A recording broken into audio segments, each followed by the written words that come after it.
All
right, can y'all hear me now?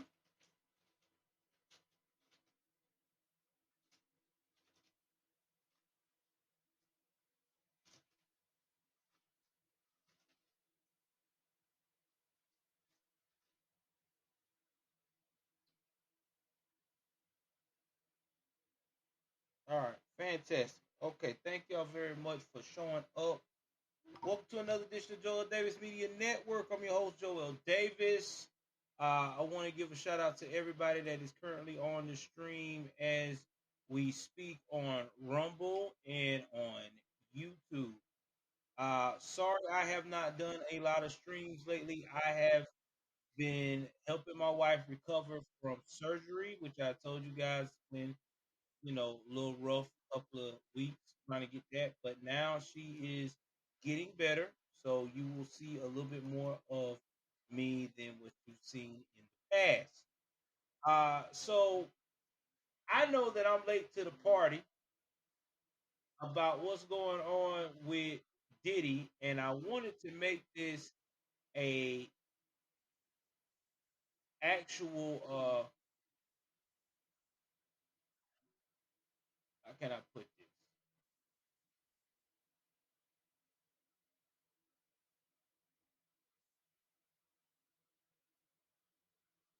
Yeah, I want to make this an actual how can I say it? An actual whole session uh dedicated to the situation because this is a powerful situation. This is something that we have probably not going to see in our lifetime because are a lot of things that are being brought to light. Now, since the arrest, we can uh, pretty much see that a lot of people are not talking, a lot of the big wigs that's in the music industry are not talking about what is going on with Diddy. Uh, Reason being because people are scared out of their mind. And they have every right to be scared because this is a situation that is going to affect the music industry for a very long time. And it's also a warning to other people that no matter how big you get in this game of Hollywood, if you do not follow the rules of the powers that be, you start crossing people the wrong way, they are going to get their get back. And when they get their get back, it is not going to be good. Now, a lot of people are blown away because, again, P. Diddy is worth a billionaire is a billionaire, not a millionaire, but a billionaire. So when you're dealing with a billionaire, this is a whole different ball game because in people's mind, this shouldn't even he shouldn't even be in jail. He should have people that is ready to lay down on the sword for him, and he should be in the clear. But unfortunately, it didn't play out that way. Now, there's been rumors about P. Diddy's improper behavior for years. And that improper behavior has really rubbed people the wrong way. Because in people's mind, they have been like, yo, what's going on, Claude? How can this be? How can a man of this stature have these many secrets? Well, guys, it's because we already know in the music industry there's so many rituals, so many people have testified to how these rituals get down. I'm not even going into that, but you get my drift. This is how these folks move. This is how they're able to do the things they do. Now, I'm going to break down a little bit of history of P. Diddy because I'm not going to go all into the inner details of his start because to do that, that would take a super long time, and I'm not gonna do you guys like that, but I will hit on the important notes of his start in his career. And then we will go into how the feds starting to investigate how he is. Also, we also going to start to talk about on this show that there is currently a book that is going around that is actually on sale on Amazon with his ex-girlfriend slash the baby mother of most of his kids, Kim Porter, who goes in very much depth of how twisted, how disturbed Diddy really is. Now, a lot of people on, I would say, Diddy's side of the track are trying to say, oh, that's not her words. That's somebody that's making this up. But the details that she shares, the intimate knowledge that has been released in this book, only Kim would know this. Someone that is intimate with you, someone that has been in your life would know this type of stuff. So this is not something that just came out of the freaking sky. So let's get that straight too. So we will talk about that. There is some. I will touch a little bit about some of the history of his artists who also can testify to who this guy really is. I mean, it's just sad. Like, who would ever thought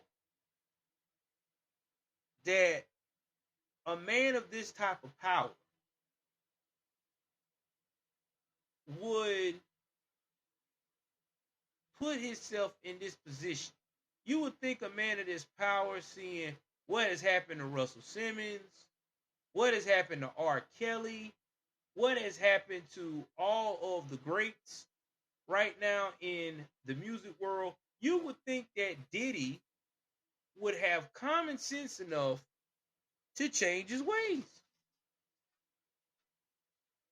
But again, when you're drunken with power, you're not going to change your ways. You are going to continue to push the envelope, especially when you got people around who don't mind protecting you. You got to remember that Diddy has had people protecting him for years because he was a cash cow, a business genius. And we always talk about this on this show. If you are a person that can make people money and you can make money at a high rate, people are going to protect you. They don't give a damn what you got going on. They're going to protect you. And the reason why they're going to protect you is because you are a valuable asset to them.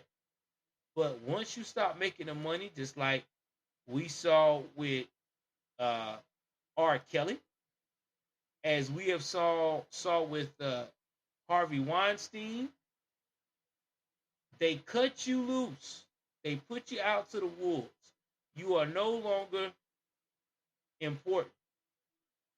This is where these guys forget. They are no longer important once they do that. That's their way of saying, okay, man, I done dealt with you enough. Now you becoming a liability. You gotta go. And a lot of these guys don't understand that. Well, how am I a liability? I made you so much money in the past, and this it doesn't matter. It's about the now. These guys look at the now. If you're going to ruin my name, I can't deal with you.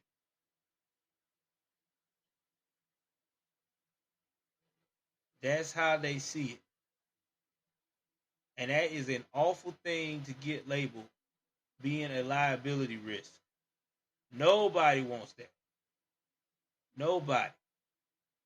Nobody wants to be considered a liability. You want to be considered as a resolution. But yeah, it doesn't work out that way when you're acting the fool. So let me update this right quick so y'all know what it is.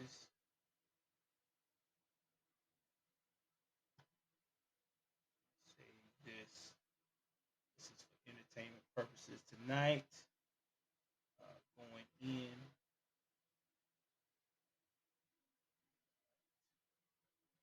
I'm about to bring to the screen to you the man who is in trouble. So let me go ahead on and pull his picture.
All right, I got his picture shot up. We're about to go up here and share it and get on with this whole thing so you guys know what we're talking about, who we're talking about, and how it is going down. All right, let's jump into this. So, if you see on my right, this is Puff Daddy, also known as Puff, also known as Puffy, also known as Diddy, and also known as Brother Love. Now, I'm going to give you a little backstory about Puff Daddy and his rise to fame. I want to make it very quick and very straight to the point. So, with that being stated,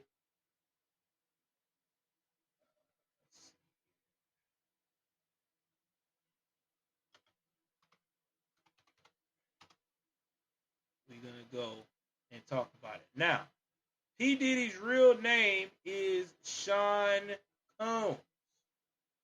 Okay? Now, Sean Combs was born on November the 4th in 1969 in a Harlem neighborhood of New York City. When he was born, born to his mother named Janice Combs. She was a model and a teacher's assistant. And his father's name was Melvin Earl Combs. He served in the U.S. Air Force, and he was an associate of convicted New York drug dealer Frank Lucas. All right. Now, at the age of 33, Melvin was shot dead while sitting in his car on Central Park West when Combs was just 2 years old. Combs also had a sister that grew up with him. Now, they said that when this happened, it really devastated uh, Puff's whole childhood because he doesn't really remember his father, but he heard so many stories about how his father was really a G. But there's always been rumors too that Puff Daddy's father, Melvin Combs, was allegedly a rat, and that's why he got knocked off. Again, this is just alleged information that's been passed down to the streets. Anyway, as he grew up in this era of poverty, Combs' mother made sure that he was in the Catholic Church and served as an altar boy. Then she moved him to Mount Vernon area. And in the Mount Vernon area, she felt like it was a better neighborhood and that he could actually have a chance to get a good education. Now, he graduated from Mount St. Michael Academy, which is an all-boys Catholic school, in 1987. He played football for the academy, and his team won a division title in 1986. Combs said he was given the nickname Puff as a child because he would huff and puff when he was angry, and he had an extremely bad temper. Looks like they didn't change him when he became an adult. Combs was a business major at Howard University. Okay. Now, if you don't know who Howard University is, it's in D.C. It's an historical black college. But he only left after his second year. But in 2014, he did return to Howard University to receive an honorary doctorate in humanities. But we'll talk about that later.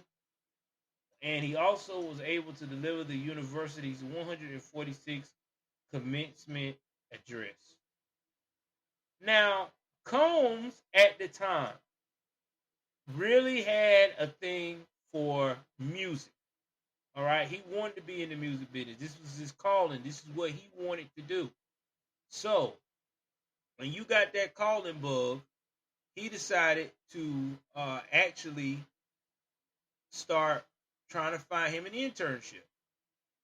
And the first internship that he jumped on was Uptown Records.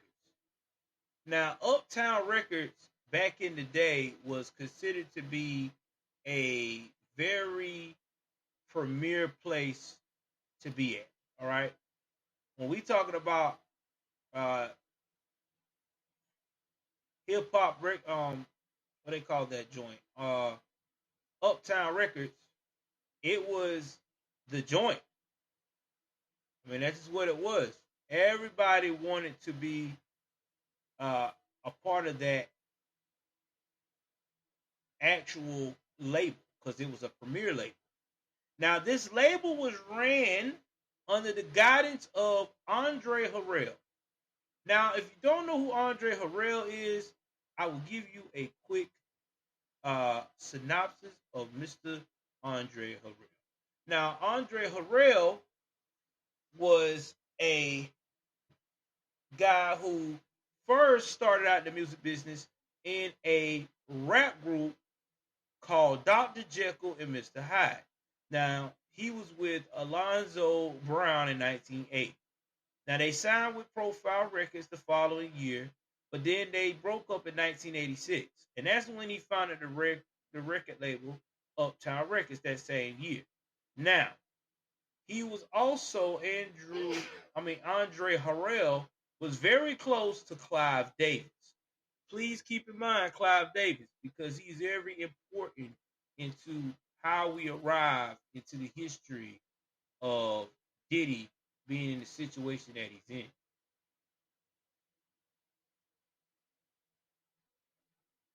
Now,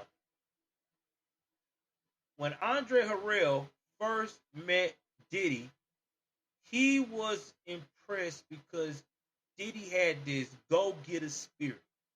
Nobody never ever heard of a go-getter like Diddy. I mean, Diddy just was a go-getter. It's just what it was. Like, Diddy just didn't care. He just got it done. Now, during that time, he became and moved up from an intern to being a talent director at Uptown. And he also helped develop Jodeci. Now, if you check out Jodeci's documentary, they will tell you this is a group from North Carolina that had to make multiple trips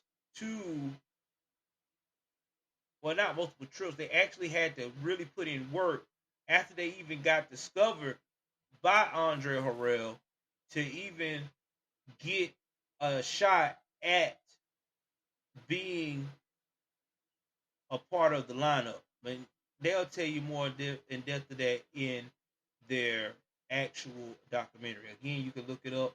It's all over YouTube. Any of those you can verify. Mary J. Blige, on the other hand, was also another talent that, again, Sean Combs, aka Puffy,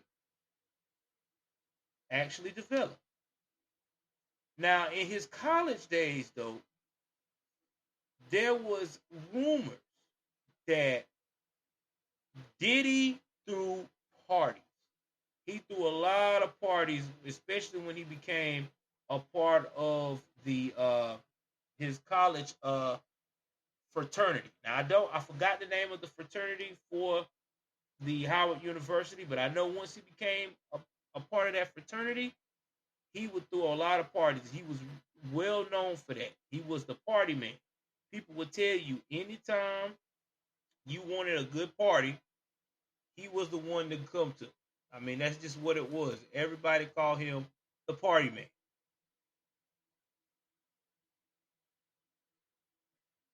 Now,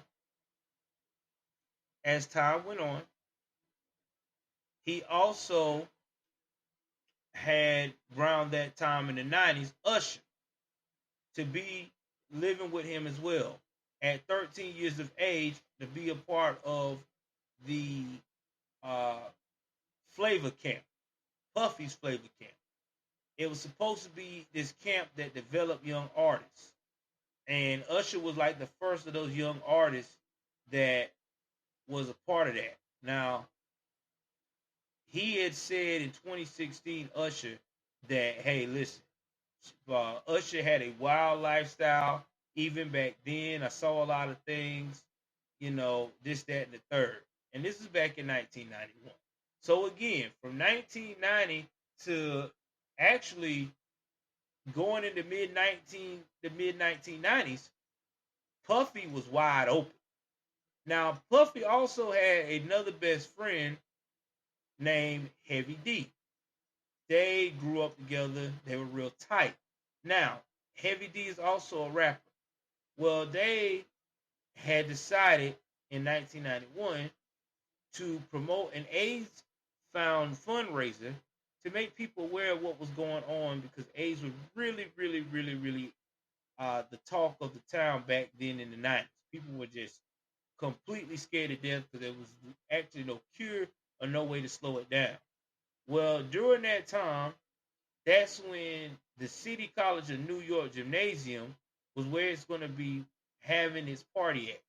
Well, unfortunately, there was a tragedy. There was a stampede due to poor security and not a strategic way to keep the people uh, coming in a safe manner, and 9 people died. Now, after this happened, a couple of years later, Combs was fired from Uptown Records in 1993. You would think being fired from Uptown that's the end of Puff, right? Okay, you got fired, you go back to college, you live a 9 to 5 life. Yeah, that wasn't gonna happen. Not with Puff. Puff decided that since he got fired, the best thing that he could do was to get his artist that he helped found it, which was Notorious B.I.G., Craig Mack, to actually follow him so he can establish his own label, Bad Boy Records. Now, rumor has it on the street, before he went to Clive Davis to get the money to do this venture, that there was some hustlers that he knew, some dope boys that was going to invest with him, and they had the money, and they was going to cover him, and he was going to make sure they got paid, and everybody was going to be eating good. But unfortunately, they got caught up with the Fed. After that happened, his only resource was to go to Big Daddy Clyde Davis. Now, there's rumors out there on the street that he had to do something strange for some change for Clyde, allegedly, to get this done. Now, again, I have not seen any documentation or any reports about it, but I do know that Clive liked Puffy a lot, and he was willing to front Puffy the money to open up Bad Boy Records. And it was a joint venture, again, with Arista Records, which Clive Davis was over. So Combs brought the Uptown kids that was believing in him, Notorious B.I.G. Then he got Craig Mack. And then after that, after Ready to Die hit from Biggie, he started signing more people to Bad Boy. Carl Thomas, which was later. Faith Evans, which was during the height of Biggie. 112, which was later. Total, which was during the height of Biggie. Father MC, which was during the height of Biggie. Then he had the Hitmen, which was his in-house production team. Now, they worked with Jodeci, Mary J. Blige, Usher, Little Kim, TLC, Mariah Carey, Boyz II Men, SWV, Aretha Franklin, and others. Now, please believe that these are not the people that I just named that worked with this in-house production team was a part of Bad Boy. This is just people that really like these guys work in production. Now, Maze and the Lox, and if you don't know who the Lox is, you can look them up. There's 3 rappers: Jadakiss, Sheik Luch, and oh my God, the last guy, Styles P, aka the Ghost, was the last 3 that joined with Bad Boy. Now, during this time, that's when the East Coast and West Coast things happen. Now, I'm not going to go into much detail with the East Coast and West Coast because it's a long, drawn-out process, but I'm just going to dumb it down to this. Diddy was friends at one point with Tupac, along with Biggie Smalls. Tupac was also going, which is from New York originally, was hanging out with the likes of guys like Haitian Jack and Jimmy Henchman. Keep those names in mind. If you don't know who Haitian Jack was a larger-than-life character in the entertainment world at that time, but he was also in the underworld as well as a hustler. Yeah, even back then, you had dope boys in the music business that was living both worlds. No lie there. Jimmy Henchman was Haitian's Jack friend. So either way it goes, as time went on, Haitian Jack and Tupac had a dispute. I don't know what the dispute was at the present time. I just know that Haitian Jack felt disrespected, but he was going to let it ride. But Jimmy Henchman wasn't feeling it because he was like, nah, man, I can't let him disrespect the crew. So they came up with a plot to rob Tupac and basically teach him a lesson and take his chain. And the jury that Haitian Jack had purchased for invested in Tupac. Well, they lured Tupac down there to the station, to the studio, saying, hey, we got a new artist. He wants to make a music with you. We got 7 bands, which is $7,000 to do the track. Come on, man. Well, after Jimmy Hendrix and them kept playing games, 1 minute, I got it. Next minute, I don't have it. That finally they said, all right, man, I got the money. It's in cash. Come on down. Everything's good. Well, Tupac did lay down the vocals on the track. And he did felt during the whole time, he has said this many times in interviews, that he had a bad feeling that something wasn't right. And when he got through laying the track and was ready to exit, that's when all hell broke loose. Some guys in some fatigues shot Tupac, I want to say 5 times. It was bad. And by the time he was trying to run away and got up to the next floor, up to the 10th floor where Biggie and Puff was, and the other guy that was involved in this mess, he felt like that he was betrayed by Biggie and Puffy. It felt like they had something to do with it. But in reality, the only person that knew what was going on was Puffy and Andre Harrell. They were alerted by Jimmy Henchman, and this other guy that was involved, Haitian Jack, that they were going to put the pause on Tupac. So this was already known. But see, Puff Daddy and Andre Harrell kept it to themselves. And I'm quite sure why, allegedly, that he kept it to himself with many stories. People said that they knew that if Biggie would have found out that Puffy was going to let these guys, would have told Biggie that these guys was going to hurt Tupac, that he would have stopped it, because him and Tupac really did had a good relationship. Now, side note, during the 90s, people wanted to always wonder the actual rumor. Was Tupac and Biggie going to start a label? This is by many sources. Yes, they were. They were going to start a label. It is true. That is not a lie. They was going to start a label, and at the time, when starting per said label, they were on good terms. Okay? Very good terms. In fact, Biggie, Notorious B.I.G., and Tupac were so close that he inspired Notorious to change his flow and to also start doing more ballads for the ladies. So yes, Tupac were definitely going to really inspire Big and him and himself to change the world.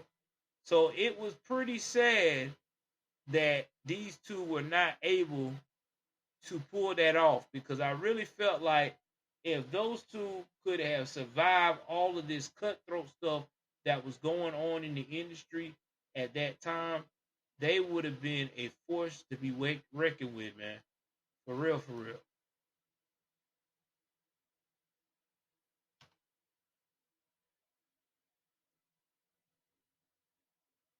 For real, for real. So, moving right along into the story. So, either way it goes, we're going to go now into the world of when Diddy actually popped off and really exploded. So 1996 was a good year for Puff Daddy. He dropped the debut single with his as a rapper, Can't Nobody Hold Me Down. Uh, it peaked at number one and everything else. Then he turned around and released his debut album, No Way Out, which was released on July 22nd, 1997, which were actually about 3 months after Notorious B.I.G. was killed in Los Angeles. Now, when the No Way Out had a lot of success, because this first week of release, it sold 561,000 copies. He had some big singles on that album too. He had "I'll Be Missing You," a tribute to Notorious B.I.G., which at this time now people really want to know, was that really a tribute because he loved Big, or is it a tribute because Big made his pockets fat after death? It's all about the Benjamins, been around the world, Victory, remember about Victory, and then Come With Me. So that album from 97 to 98, No Way Out, everybody was bumping that joint. I remember that in school.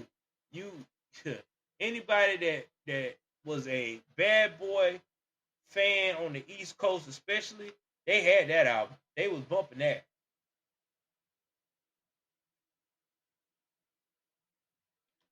Puff got all the troops in and made sure that they were enjoying that album. Now, let's don't forget, in 1998, he also got 5 nominations at the 40th Grammy Awards. He was also would go on to win Grammy Award for the Best Rap Album, and that was on September the 7th, 2000, for selling that particular album, No Way Out. So I want y'all to think about that. No Way Out, here it is, 2000.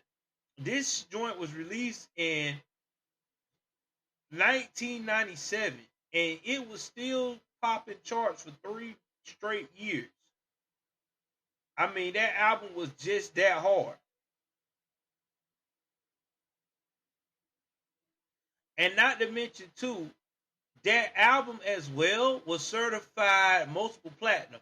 It almost went diamond because it got 7 million copies. I want y'all to think about that. That album did 7 million copies, dude.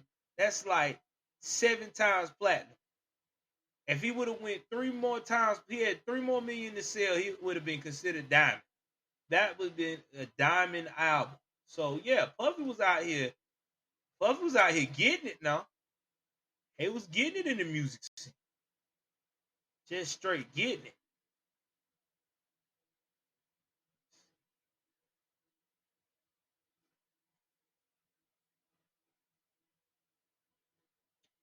Now we're gonna keep on going further.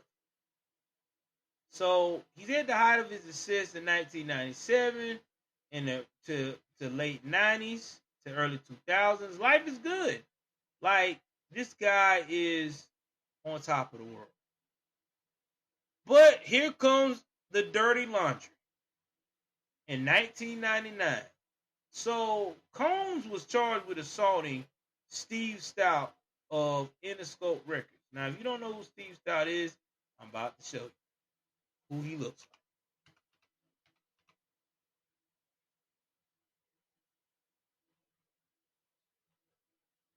Now, I'm gonna see if I can get the younger days of Steve Stout. Let me get a good picture of Stevie.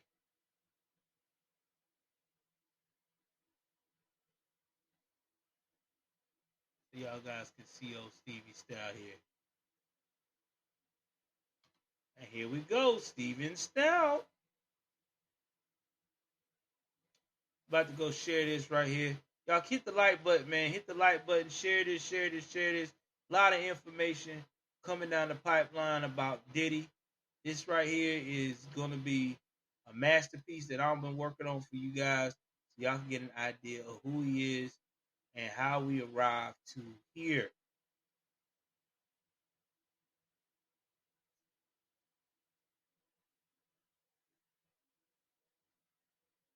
So this is Steve Stout today. I couldn't find a younger picture of Steve Stout back in the day, but this is Steve Stout back then. You know what I mean? So let me go ahead on here and get into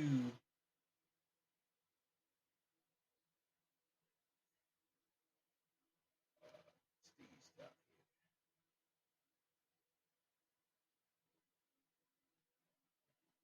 Trying to get it to switch around. Let me see something. I think it's not. I was trying to get it where y'all can see me on the other side of the screen, but I don't think it's gonna let me do it. No, it ain't gonna let me. I tried. Anyway, getting back to Steve Stout, uh, Combs, which is AKA Puffy, was charged with assault Steve Stout of Interscope Records. Now, Stout was the manager for Nas at that time, which he filmed the video "You Can Hate Me Now." Now, this video was very controversial. I'm going to tell you why.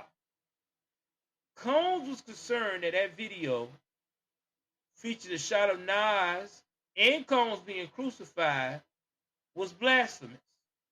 He asked for the scenes on the cross to be pulled, but after the video aired unedited on MTV on April 15th, Combs visited Stout offices, and that's when him and Stout got into it. Now, here's my thing about that. I don't know why he got mad with Stout for this, because you knew this was not gonna be, this is not the thing you believed in, then why did you went through with it? I mean, what made you have to all of a sudden the sudden change of, oh my God, this can't be aired. This got to be stopped. I mean, that was a part, and not only that, if they would have took it out, the video wouldn't have made sense because you're talking about only God can judge you, and the thing was just like the thieves in the Bible when they got nailed onto the cross, the criminals. They were asking for the God to forgive them for what they have done, most of them, because they only want to be judged by God. So I don't know. I guess that's just how crazy uh, Puffy was becoming. Then Puffy released his second solo studio album called Forever. Now that was in 1999 in North America and the UK, and on August 24th, 1999. Now it reached number 2 on Billboard 200 and number 1 on the top R&B and hip hop album chart. Before being ousted the following week by Mary J. Blige's fourth album, Mary. Now the album received positive to mixed reviews from the music critics and spawned 3 singles that charted on the Billboard chart. And that was about it. Now 2001 to 2004, he made another album called P. Diddy and the Saga Continues. Now this is about 2001. Now Combs then decided to change his name to Puff Daddy, from Puff Daddy to P. Diddy. Now he did a gospel album called Thank You, and it was completed just before the beginning of the weapons trial, which was crazy because this is the time. And let's talk about the weapons trial. So the weapons trial is when he at the same time had found an artist named Shine. Okay, Sean Burrows. Now, Sean Burrows, who is now over in Belize as a political leader, was signed to Puffy. Now, Puffy promised this guy all kinds of stuff. Y'all hit the like button at the time. So I'm going to show y'all a picture of Sean, the rapper, because I know y'all would definitely want to know who this is. I don't want to be telling you this stuff and you like, well, who is these fucking guys? Well, I'm about to tell you.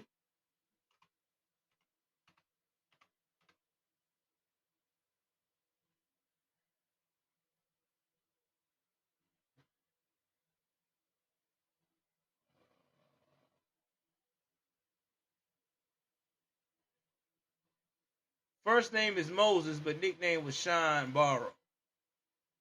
Now, Sean Barrow is definitely not the same guy he was back in the day. Let me see if I can find a back in the day of Shine in a now cover.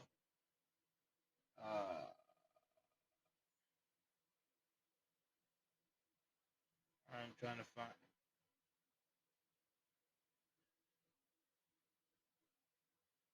Okay. All right. Now this right here is blowing my mind. I'm telling you, jail can really change people. Never thought it would change Shine because Shine sounded to me like he was a hardcore dude. But anyway, Shine was this guy that was from Belize originally. If you don't know where Belize is a part of Central America. All right. It's part of South America, Central America area. Uh, very small country. They are very dark tone people over there. If you meet anyone from Belize most of the time, most of the people over there they look like they black. Okay, it's just like being in the Dominican Republic. So they're very dark skinned people, brown skinned people, but they are very loyal people too. Most of them from Belize. They believe in loyalty and they believe in friendship. They take this type of stuff seriously. So at the time, Sean is partying with uh Sean, Sean and P. Diddy. P. Diddy at the time was dating Jennifer Lopez. So they decided to go to I don't know, out one night to a club. And while they were going out to this club, which is completely nuts, that P. Diddy, who's made so many enemies in the industries and off from the industries because of his God complex, ran into someone that he's been beefing with named a guy named Scar. So him and this guy Scar got into it. And before you know it, Puffy pull out his gun and Shine pull out his gun. Now they said Shine shot up in the air, but Puffy shot a woman directly in the face. Now I don't know if this woman was with Big Scar or they said she was a victim. And he just was shooting wildly, the way they explained it. And then after things got crazy, he dumped him and Jennifer Lopez, hopped out of the club, ran off, left Shine, basically. And yep, that's how all of this mess started. Now, Puffy got this weapon charge. He was facing some serious time. Jennifer Lopez was also facing a little bit of time because of her possibly being involved. Allegedly, they said she carried the gun in the club for Puffy and held it. Some say that Puffy already had the gun on him. It's always been a conflicted story. But I do know this: Puffy got off. Puffy had the right lawyers and got off. Now Shine, on the other hand, did not get off. Shine got convicted because Puffy would pay for that man's lawyer. The man had to pay for his own lawyer, and Puffy Show wasn't doing anything to help this guy out at all. So Shine wound up spending 10 years in prison. Now, word on the street about that is Shine did get compensated by Diddy to take the fall. That's what's been even stated in the tell-all book that Kim Porter just released. The guy Jamal Tillman, pseudonym for a white gentleman that had the transcripts of the book from Kim before she died, but she stated that there was a financial transaction on it. But either way, when Shine got released, the United States was like, listen, player, you are not staying in our country. You got to go back to Belize. You know what I'm saying? Like, yo, you was involved in the shooting. You know, we ain't giving you no citizenship chances. Have a good life. But it worked out fine because now he's a politician in Belize. He's well respected and people love him. Now let's get back to the destruction of Diddy. Now, during that year, Diddy's fighting weapons charges, but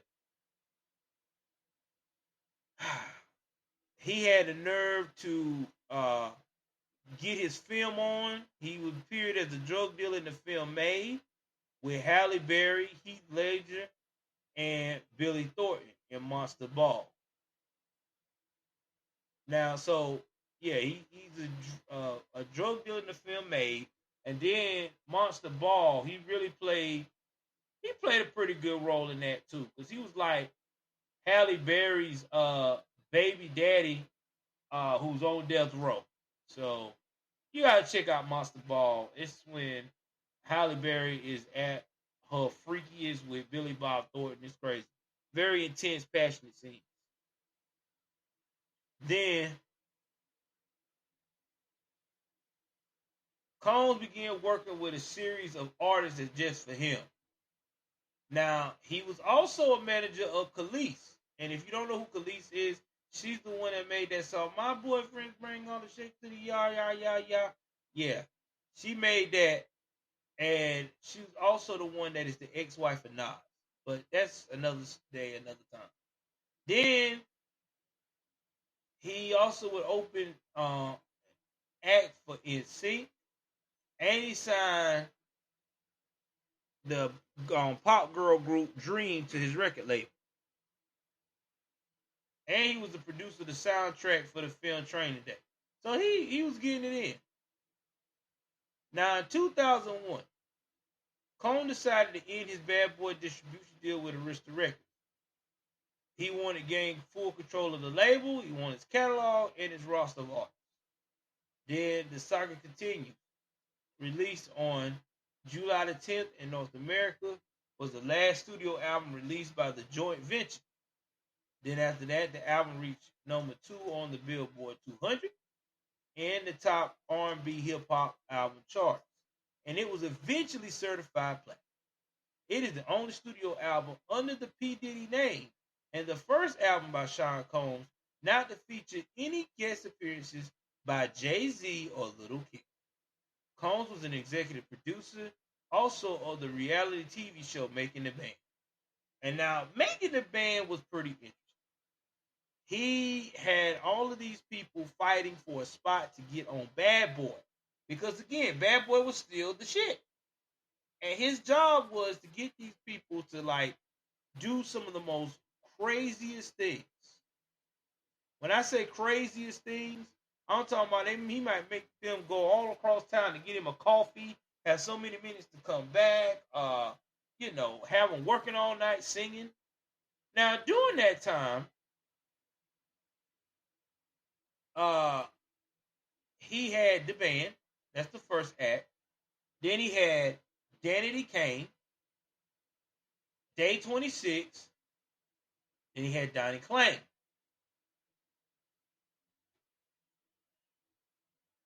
Now, there is lawsuits coming from Danity Kane. There's a lot of people from the band that cannot stand Diddy, talk about how Diddy did them dirty. Day 26, I really never heard anything about how their and Diddy relationship was. I do know there was an all male group. And Donnie Klang, I forgot about him.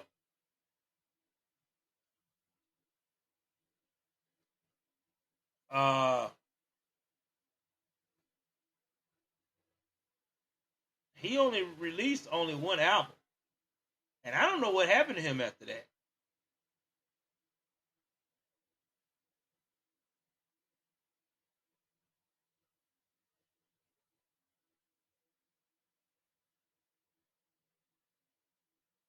So he hasn't released any music since 2011. I'm quite sure that he's like everyone else, where he's probably, uh, as they would, say, um, blacklisted. Because one thing about Diddy, he blacklisted a lot of people in the business.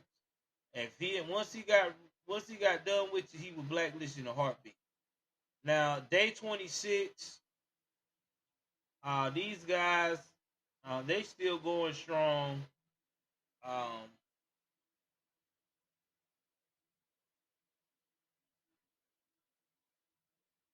they did a reunion tour at one point.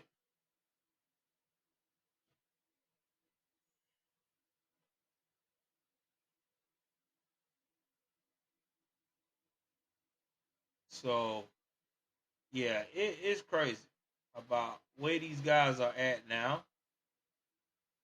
But most of the band members are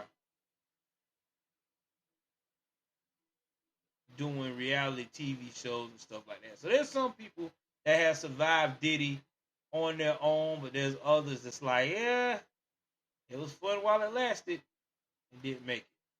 Let's continue about Diddy, man. About how crazy this cat is.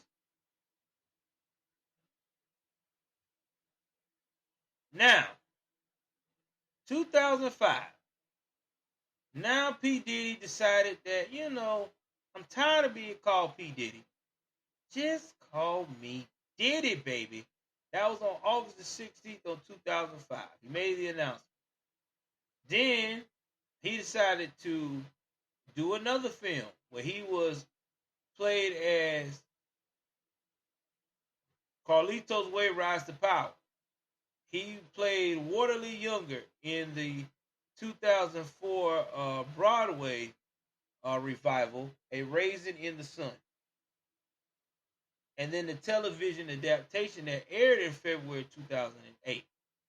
Now, in 2005, Combs sold half of his record company to Warner Music. Interesting. He hosted the 2005 MTV Video Music Awards, and he was named one of the 100 most influential people of 2005 by Time Magazine. He was mentioned in the country song Play Something Country by Brooks and Dunn. The lyrics said he didn't come to hear P. Diddy, which is rhymed with something thumping from the city. In 2006, that's when Combs refused to release rapper Mace from his contract obligations with Bad Boy to allow him to join the group G Unit. 50 Cent recorded this song, Hip Hop. The lyrics imply that Combs knew the identity of the Notorious B.I.G. murderer. The two resolved the feud, but it resurfaced in later years. Now, we will talk about that shortly, a little bit after we get through O. Diddy. So now, as this is going on, Combs released his first album in 4 years, Press Play, on Bad Boy Records. Now, he had guest appearances by many popular artists. It debuted at number one, okay? With sales over 173,000, a 9, with its single Come to Me and Last Night. And it reached the top 10. Now, it got mixed reviews from the critics, but it did win certified gold. Never went platinum. But on September 18, 2007, Combs teamed up with 50 Cent and Jay-Z for the Forbes Get Money $1 billion remix, which is crazy because right now, 50 Cent, Jay-Z, and Diddy are billionaires, and 50 Cent is always on the way to being a billionaire. That's crazy. Now, in 2008, the representative denied rumors of another name change. Combs ventured to reality television in August 2008 with the VH1 series I Want to Work for Diddy. He appeared credited under his name in 2 episodes of season 7 of CSI Miami, presumed guilty, and Sink or Swim, in the role of lawyer Derek Powell. Crazy, ain't it? So yeah, I Want to Work for Diddy. I don't know how that went out or whatever. But anyway, now it's 2010, and he created a rap supergroup known as the Dream Team. Now this group consisted of Combs, Rick Ross, DJ Khaled, Fat Joe, Busta Rhymes, Red Cafe, and Fabulous. Now Combs made an appearance at comedian Chris Gethard's live show in January 2010 at the Upright Citizens Brigade Theater in New York City. But in June 2010, Combs played a role in the comedy film Get Him to the Greek as Sergio Roma, a record company executive. An Entourage series executive announced that Combs would guest star on an episode during the 2010 season. Now, recruiting singers Don Richard and Kalina Harper. And please, remember Kalina Harper, because she is also very important in all of this when it comes to the Diddy past. All right?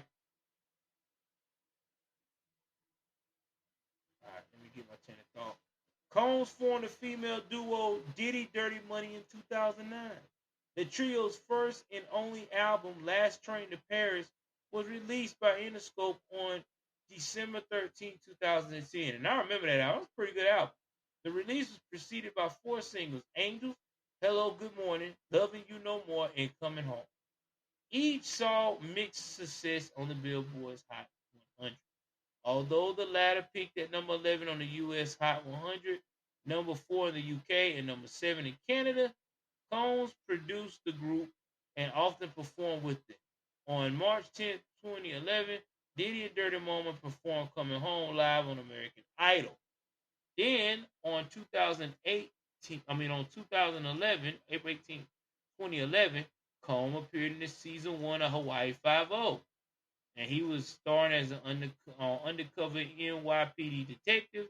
And November 12th, November 2012, Combs appeared in an episode of the eighth season of the American sitcom It's Always Sunny in Philadelphia. Now,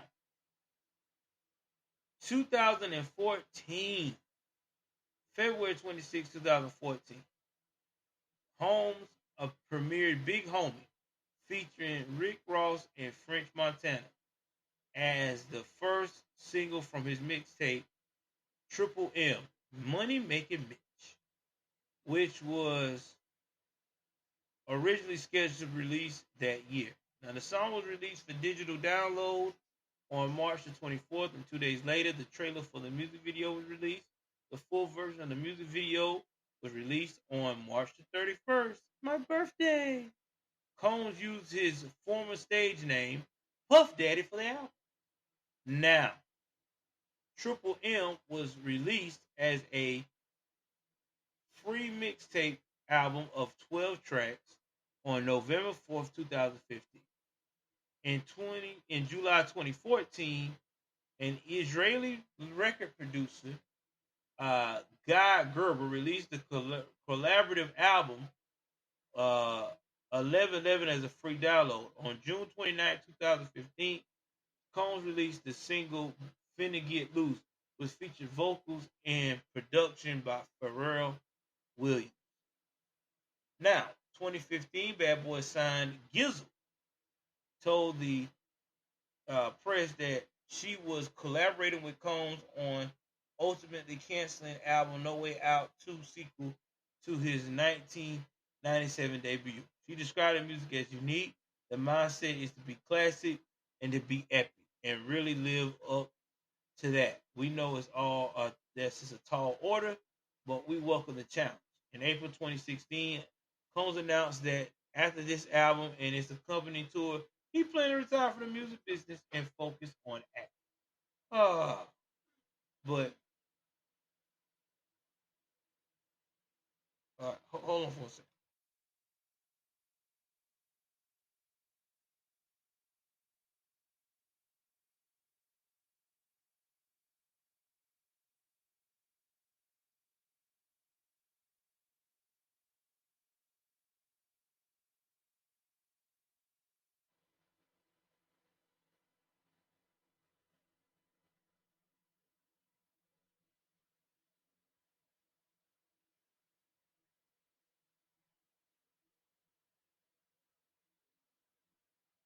All right, I'm back, guys.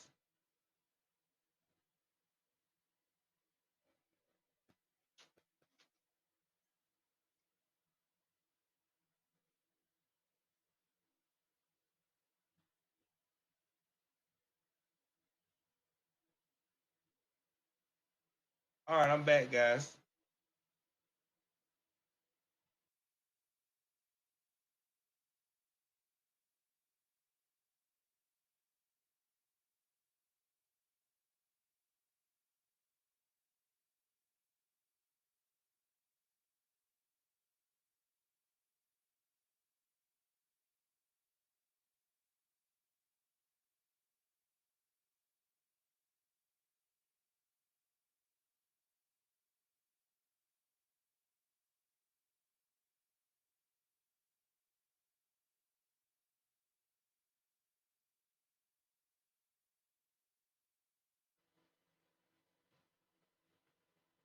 Hey, can y'all still hear me?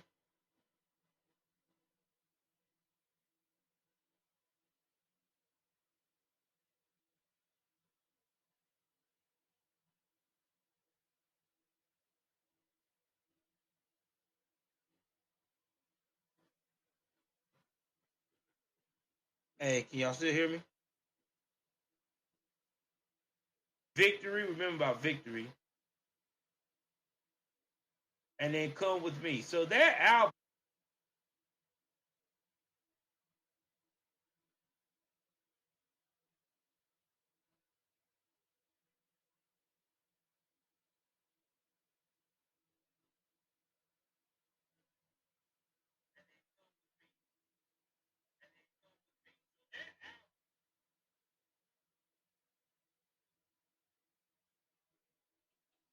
All right, great. Let's make sure everybody can hear me. All right, thank you very much. So let me get back to what I was saying because my wife kind of disturbed me for asking me a question right quick. Sorry about that, y'all. Ask me a question right quick. My mistake.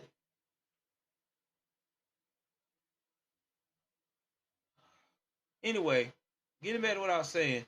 Now, when this all went down, like I said before, he signed Jizzle. She described the music as unique. The mindset is to be classic and to be epic and to really live up to what we know is a tall order.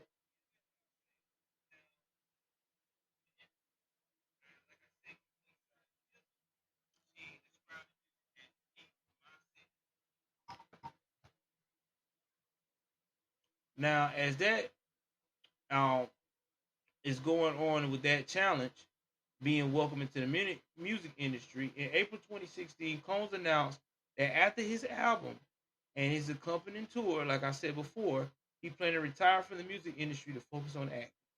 Now, on May 20th and 21st of 2016, Combs launched a tour of Bad Boy Records. That was the biggest names to celebrate the 20th anniversary of the label.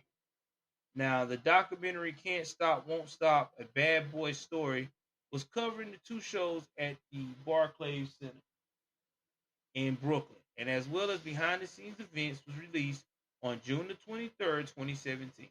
Now, the show toured to an additional 20 venues across the United States and Canada.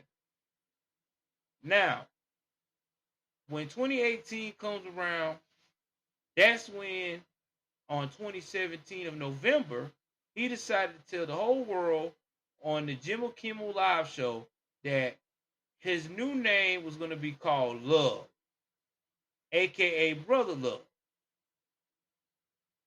Then he told them 2 days later to the press that he'd been joking, but then he announced it again on 2018 on the Jimmy Kimmel Live show again.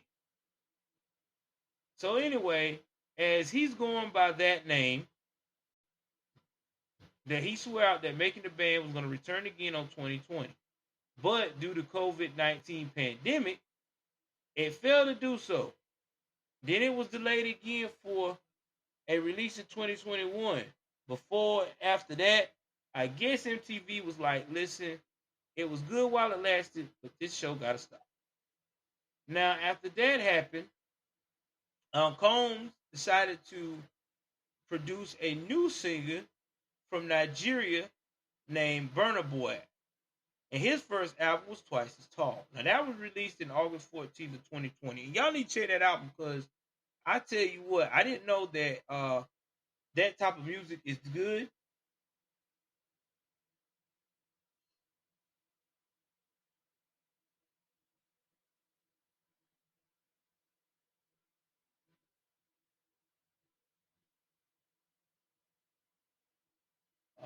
I don't know who this is. Hold on for a second, y'all.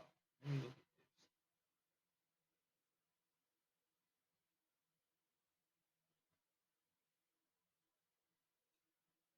this. Yo, man, I'm removing this cat, man. I don't know who this is. It's coming all in my joint. Yeah,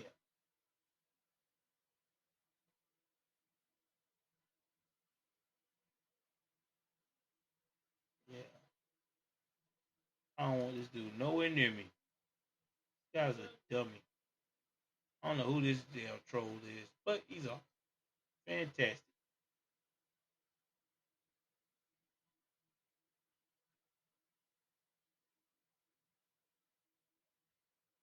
Now, after he did Burner Boy's album, he also hosted the 2022 Billboard Music Awards. And in that year of 2022, which was in May, he said that he was going to start a new record label.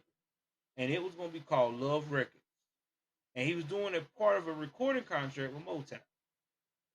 And Combs himself, the label inaugural artist, was singer Jazzy, who signed to the label that same month. Now, the following June, he released the single "Gotta Move On," and he featured singer Bryson Tiller and marked his first entry at number 79 on the Billboard Hot 100 since coming home. It was promoted as the lead single for the album. Although it was only included on expanded edition, but on August 22nd, 2023, that one Kong released a teaser trailer for his fifth studio album, Love Album Off the Grid. And I want y'all to keep in mind, this is the album that really got Diddy in a whole lot of bullshit. But we about to get to that in a minute. Now, he had some good lead singles on that one. Another One of Me. He had The Weeknd, French Montana, 21 Savage. It hit the Billboard at number 87. Then now the album only got as high as 19. People was kind of mixed with how it was. Some people thought it was a little out of date. But hey, it was independent. Now, as we proceed, we are now about to go into how this thing all started in 2023. Now, in 2023, after releasing this album,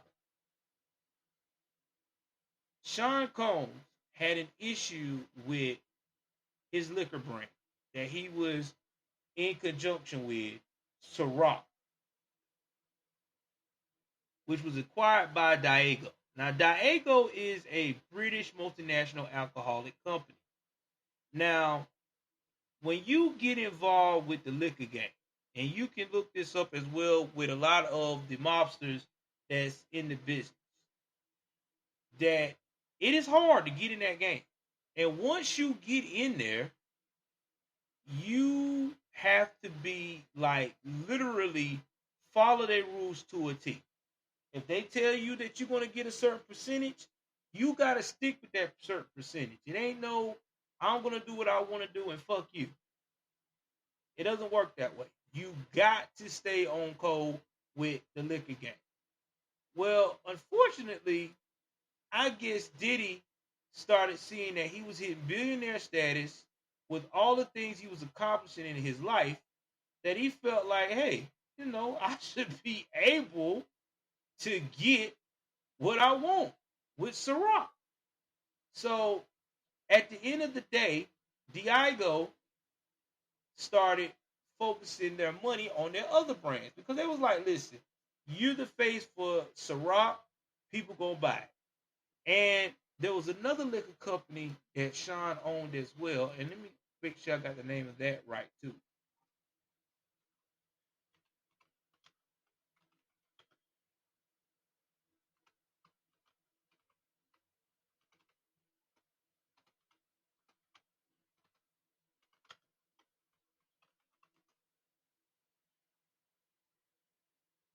He also had De Leon. Now again, De Leon was a tequila with Diego. Now Diego started focusing on their other groups or their other liquor ventures. So while they're focusing on those other liquor ventures, Puff Daddy was making $65 million a year on average with both of these brands of liquor. So he was not losing money. So please keep that in mind. The dude was getting paid off the liquor. But the problem is that Diddy wanted the liquors to be under his name only. And he wanted more money for marketing. Well, Diego and them was like, look, bro, we're not doing that. You are selling $65 million a year worth of this shit. That's pretty good. You get 50%. We good right now. Just chill. Well, Sean did the most stupidest thing that you could ever do with a liquor company. He decided to sue Diego in May of 2023. Now, this was his claims were. They didn't invest in the brand as promised, treated them as inferior urban products, limited distribution to urban neighborhoods, resented Combs for making too much money. Okay. I'm going to make this very clear for a lot of people that don't understand the liquor game.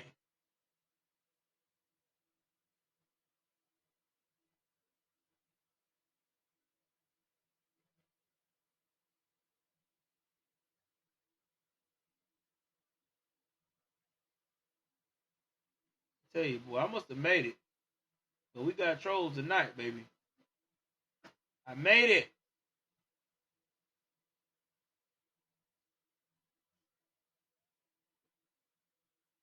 That's all you're gonna get. Good luck. Yo, man, let them keep making these trolls. I love it. The more trolls we get, the more people we can get in here. I love it. I love it. I love it. Because they killing their own stuff doing all that. Anyway, getting back to what I was saying. When this all went down with these allegations, De Leon and them decided, you know what? We're just not even going to worry about it no more. We just gonna pay you out. Okay, here you go. We're gonna settle this legal documentation and everything. And this all happened in January 17th of 2024. This was the new year. Now, this is when things start hitting the fan for Diddy. When Diddy decided to get paid out for De Leon Tequila in Ciroc, that's when all of the stuff that he was doing started getting exposed. And let's talk about the first things first. So the first thing that came up in Diddy's life that Diddy show did not want no one to know about is what he did to Cassie. Now, Cassie filed a lawsuit around about the start of, I want to say 2024, sometime in 2024, 2023, she did, on November the 16th. Now, keep this in mind. When she filed this, he was already dealing with another lawsuit in the past he thought he had put behind him. But when Cassie filed, Cassie went into great detail of what type of man Puff was. Now, when people saw this, people first said, okay, this is a money grab. You know what I'm saying? Because when you see a lot of people in relationships want to sue people for for a large amount of money, you know, we all gonna say it's a money grab, but it was not a money grab because it's actually come to find out that it was really true what was going on with Cassie. Now I am about to show y'all the picture of Cassie Ventura so you can kind of tell who she is and how that went about.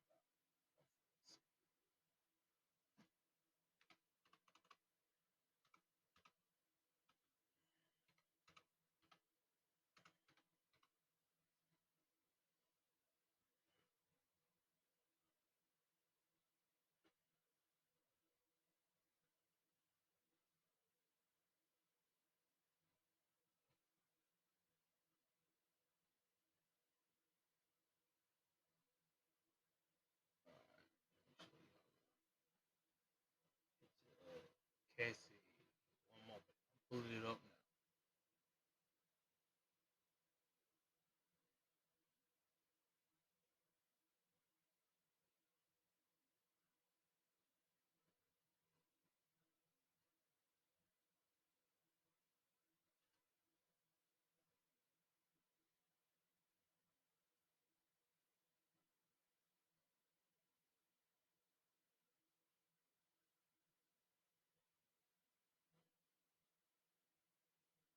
So this is Cassie Ventura. If you see next to P Diddy. Now, when P Diddy met Cassie, Cassie was 19 years old. Okay, I want y'all to think about this. She's 19 years old, and she was involved with a guy that was in the music business that was like a singer and producer, Ryan Leslie. Now, Ryan Leslie is not no, as they would call, spring chicken. I think Ryan is probably long with Diddy, maybe a little bit younger than Diddy. I don't know for sure, but I know he's yeah, he's along with me and my wife's age. So yeah, he along our age. He about 40. He's 45 years old at this present time. But I remember this guy because he made a lot of music with the Bad Boy Connection and Pop Connection back in Neo Soul back then. Ryan Leslie was hot. So with music. So at that time, he discovered Cassie. Cassie was under his tutelage. That was his girlfriend. And he introduced her to Diddy. And Diddy swooped in like a vulture. Like, and I say that man swooped in, that man put the every type of smooth line that you could impress a 19-year-old to say, well, damn. I mean, why am I dealing with Ryan Leslie when I got a damn near billionaire after my ass? And he's a little bit older. Okay, let's do it. So that's how he got Cassie. And when he got her, he really showed her that life was not green on the other side. So in the lawsuit, she talked about the abuse. She talked about how this guy was actually tricking her out. Now, if you don't know what tricking out means, I'm gonna put it like this. This is basically means you exploiting your girl in a sexual manner for other people. And I have to put it like this because I'm on YouTube, but I'm also gonna do another video of being more explicit of some of the things that happened or been rumored to happen to Cassie on my Patreon, which will be up and running possibly tomorrow. So anyway, as soon as Cassie got involved with it, it just all started. She got on the hardcore drugs, and especially the famous substance called Tusi. Now, Tusi is like a combination of a lot of drugs, ecstasy, ketamine, I think morphine, whatever it is, everything you can think of that will get you a super high. It's a designer drug. And when people take this drug, it's just that's when the freak off begins. And it is so intense that she even reported in her lawsuit that people had to take IVs. I want y'all to see and think about this. IVs like an athlete or something. You're having that kind of relations with people for so long that you got to take IVs, bruh. I'm out on that. I'm sorry. That's crazy. But that's why the freak offs was considered as orgies. Now a lot of people uh was in Diddy's offense to say they didn't believe it. But all of a sudden, Diddy closed the deal and gave this girl an undisclosed amount of money. Some people say the full 30. Some people say it was more like 15 mil. I don't know. It was not disclosed.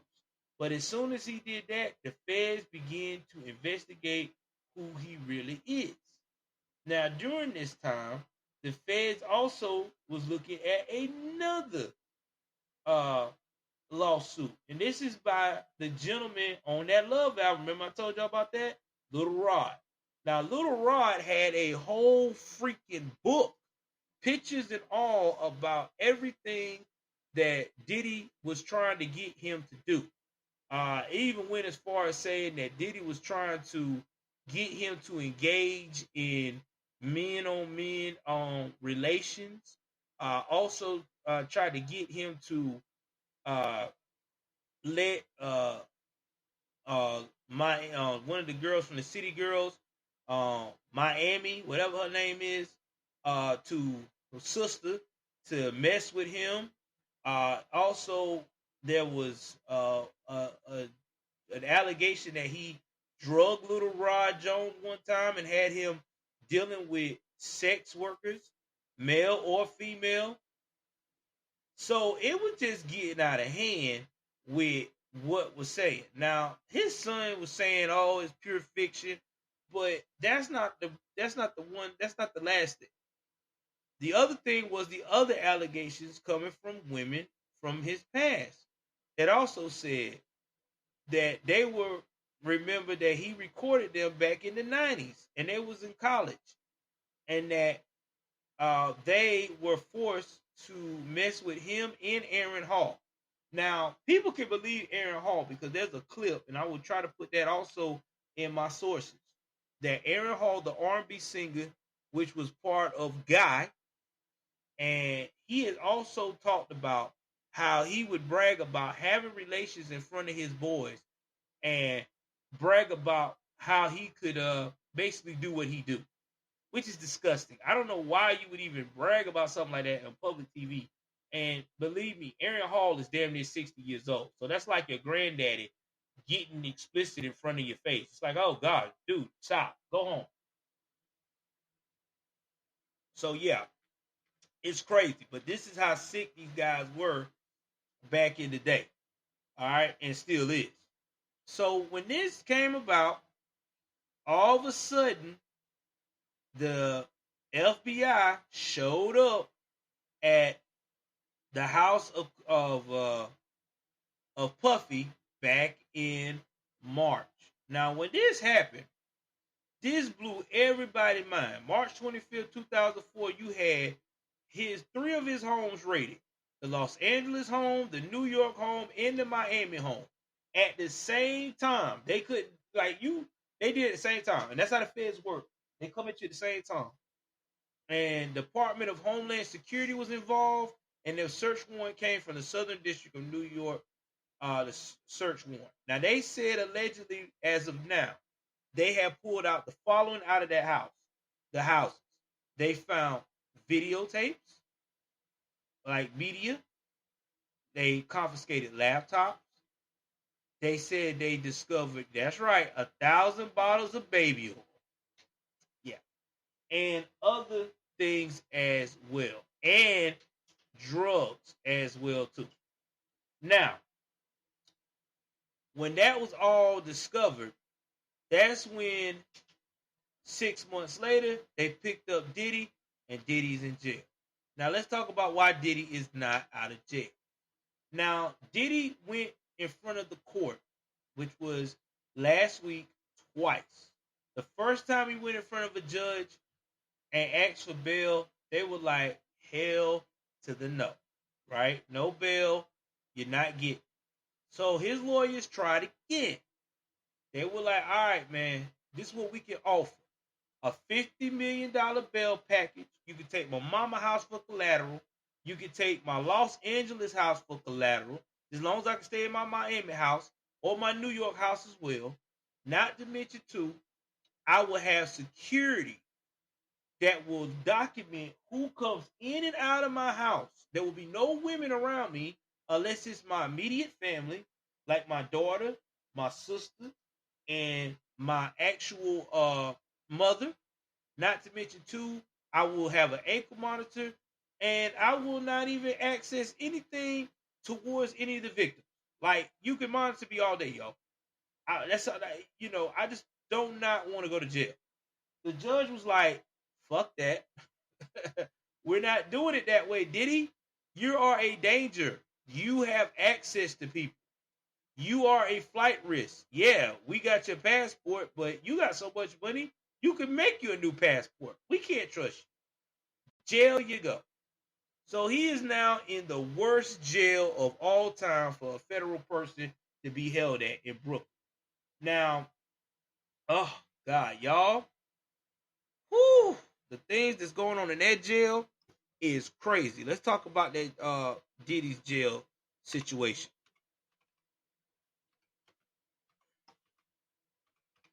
Whew. This jail is nasty. It is the nasty jail that you can imagine. Like, this is the type of jail that people talk about that is a nightmare. So I'm gonna give y'all the skinny on this jail. Cause y'all, I'm gonna read it to y'all again. Fair use, fair use. Cause I want y'all to see how bad this jail is for my man's here. Well, not my man's, but just how bad the jail is.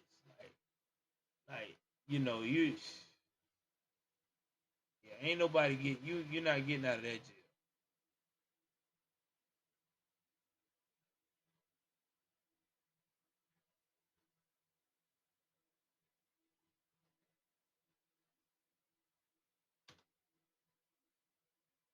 So this jail here is definitely not the type of jail that Diddy is used to, the type of living conditions.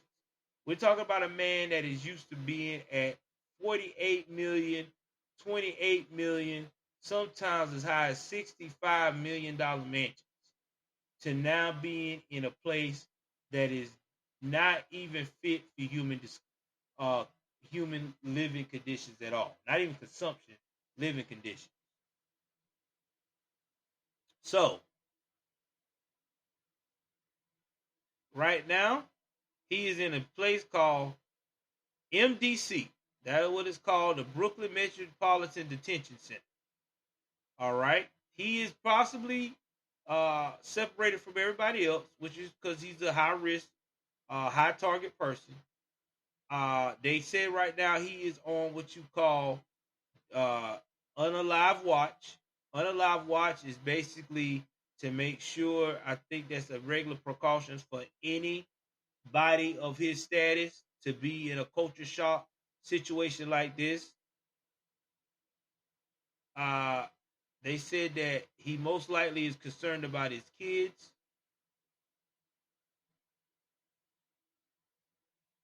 but let's see, trying to see what the conditions is.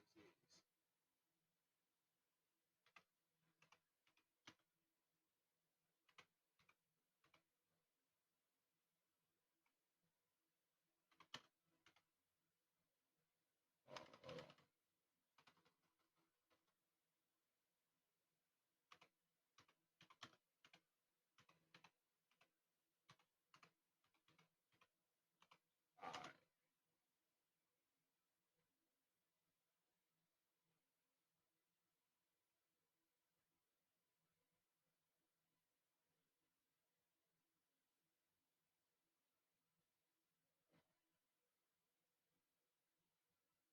So he's around 1,200 detainees right now.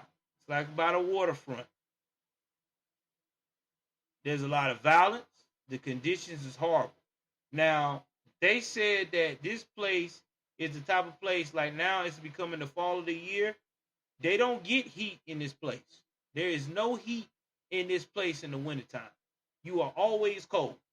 You got to have multiple blankets. Thank you, K Scott. I appreciate it. I appreciate you for liking my work, man. Donate to the channel, baby. Um, Also too, here's another thing that you got to look at when it comes to this. They got severe staffing shortages, and in regular population, there's always a widespread of smuggling of drugs and any kind of contraband you can think of. And some of it is facilitated by the employees. They have frequent lockdowns and have been barred from leaving their cells for visit, calls, showers, or exercise. So imagine that. Not to mention too, they have had in 2019 a week-long power failure where people couldn't even have any power or wash their behind. You know what I'm saying? Now there are some judges that will not even send prisoners to this place because it's so inhumane.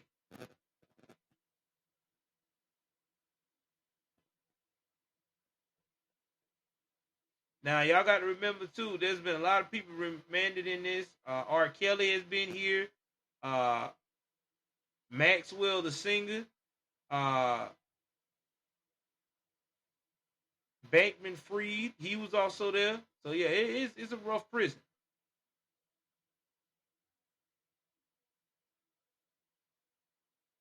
And then this is not the same jail that Jeffrey Epstein was at when he got unalive himself, allegedly.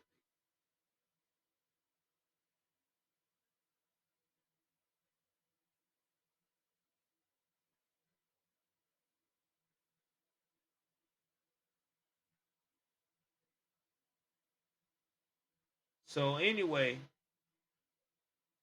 they got him in a special housing unit.